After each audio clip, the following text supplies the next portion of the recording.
En 2000, il y a eu un jour une réunion avec un tiré à part de Charlie Hebdo qui a été fait sur Montpellier.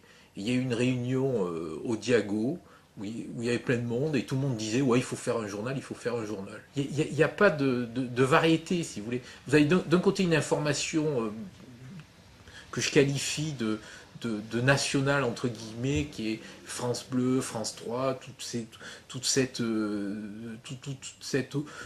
information, enfin, voilà, et puis vous avez les journaux comme la Gazette et Midi Libre.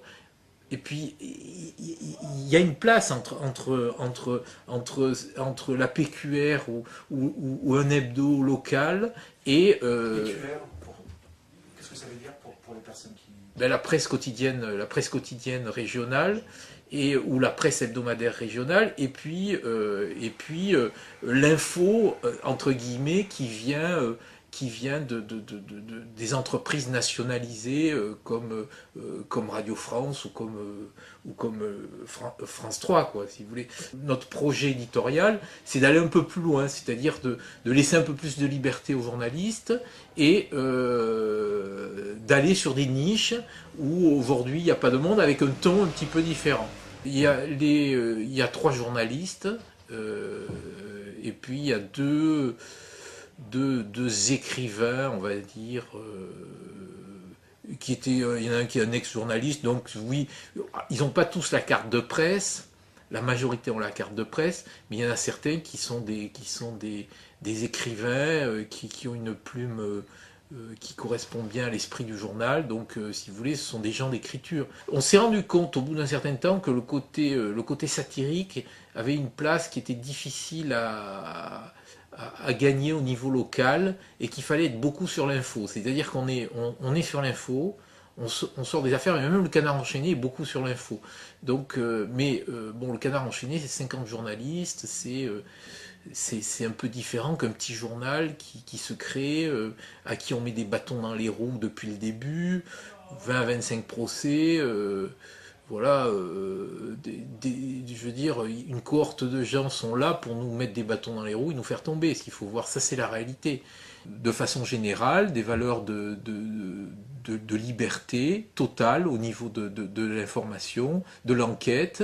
Et ça, si vous voulez, c'est motivant, quoi. C'est motivant d'aller de l'avant. Parce que, si vous voulez, si on ne le fait pas, personne ne le fera.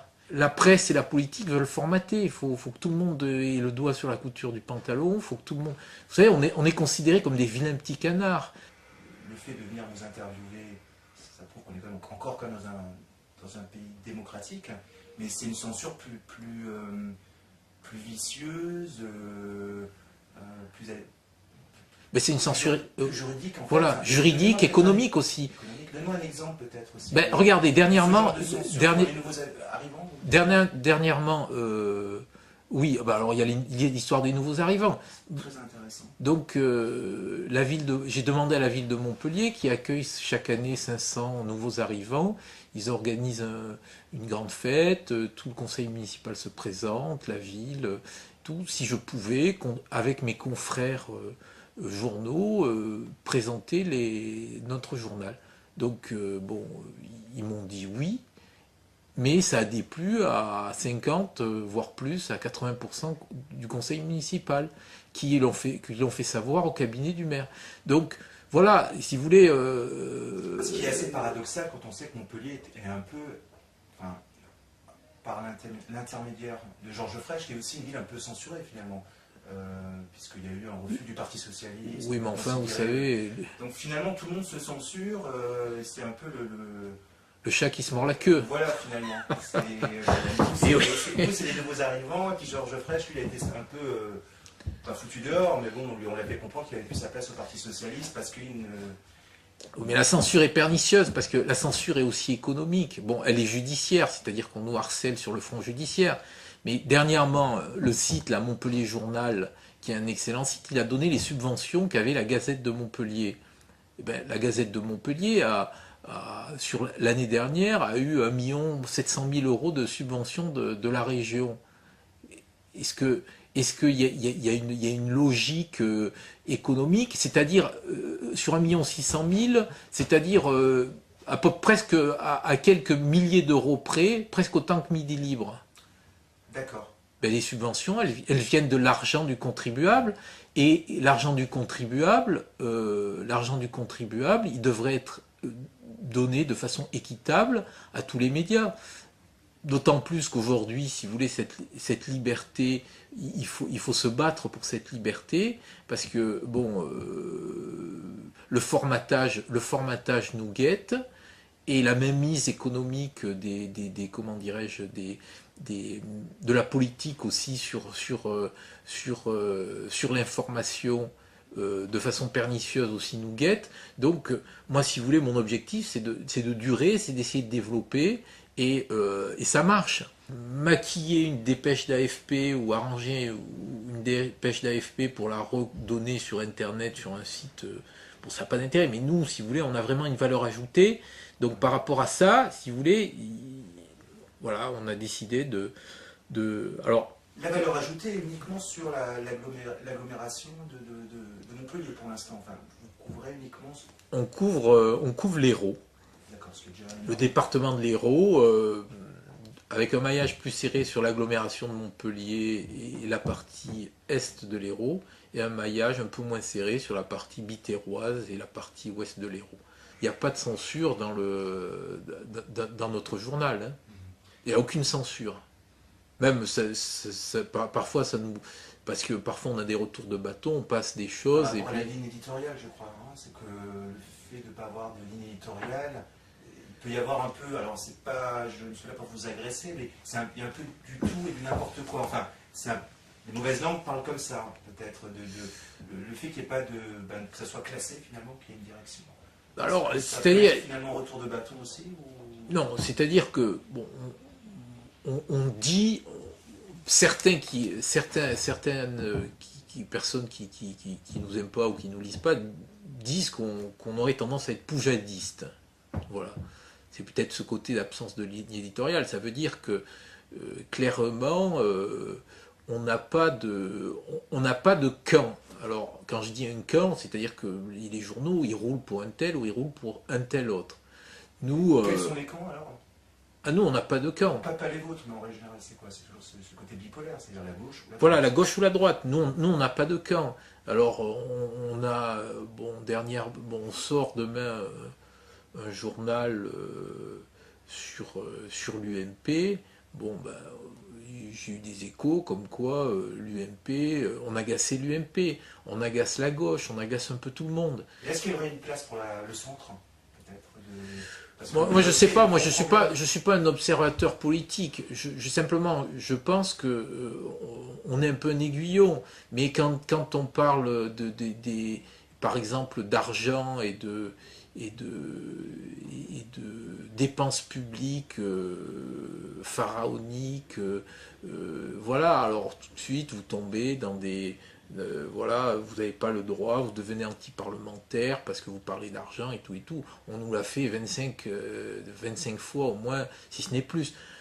Voilà, donc bon, quand vous n'êtes pas classé, vous êtes diabolisé, vous êtes poujadiste.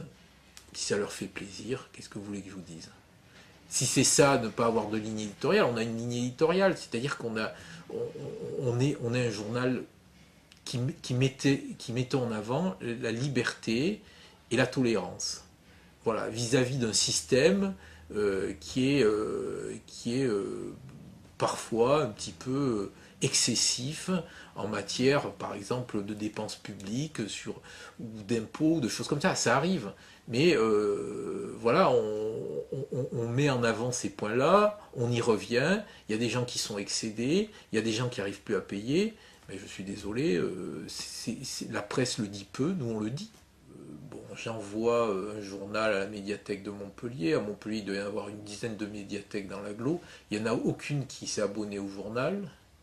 et la seule à qui j'envoie le journal gratuitement, elle l'a retiré de la consultation pendant 6 mois, 1 an. Alors c'est bien. Donc ça, c'est pas de la censure, mais ça fait partie des petites vexations qu'on a subies. Mais vous pouvez pas vous imaginer, il ne se passe pas une semaine depuis 2002, c'est-à-dire bientôt depuis 9 ans, sans laquelle, si vous voulez, on a des petites vexations au quotidien. Bon, alors on n'en fait pas un flanc, parce que sinon on aurait un ulcère ou je sais pas quoi. Ça peut arriver encore, mais bon, par contre, alors voilà, c'est une bonne question. Est-ce que la gauche censure pas plus que la droite, finalement? Je sais pas, moi j'ai pas d'idée là-dessus. Je pense que c'est pas la gauche, c'est le système, c'est le système. Vous savez, bon, ce qui s'est passé à Montpellier, l'excommunication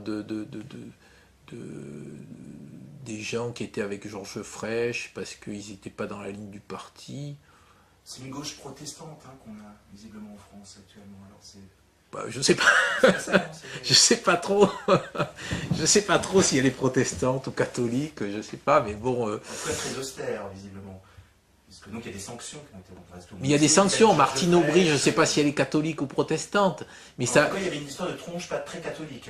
C'est vrai. Mais ça venait de Frêche, qui lui n'était pas protestant à ma connaissance. Donc voilà, bon.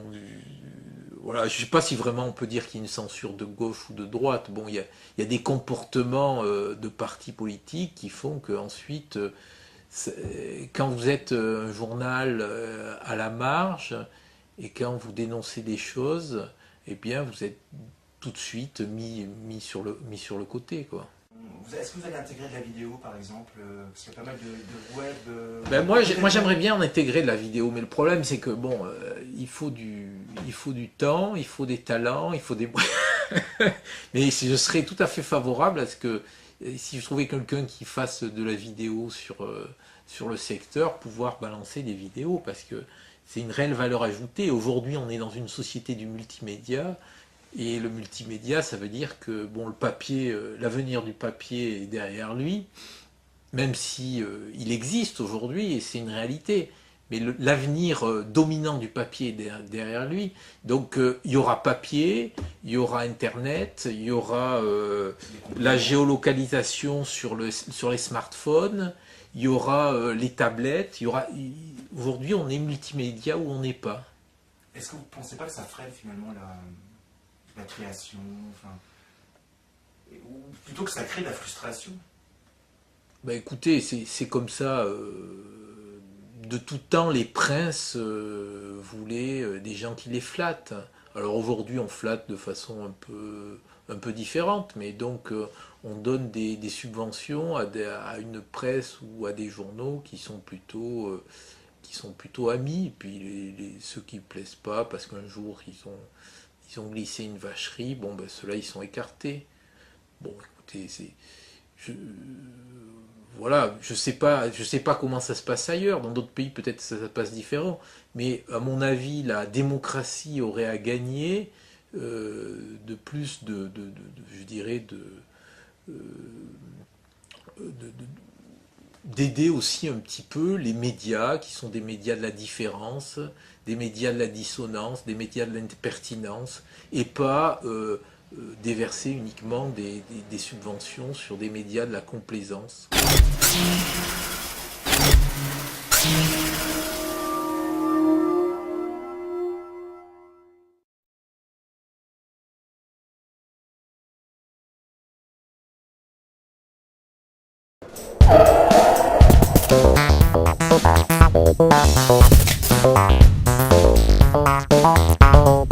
Thank you.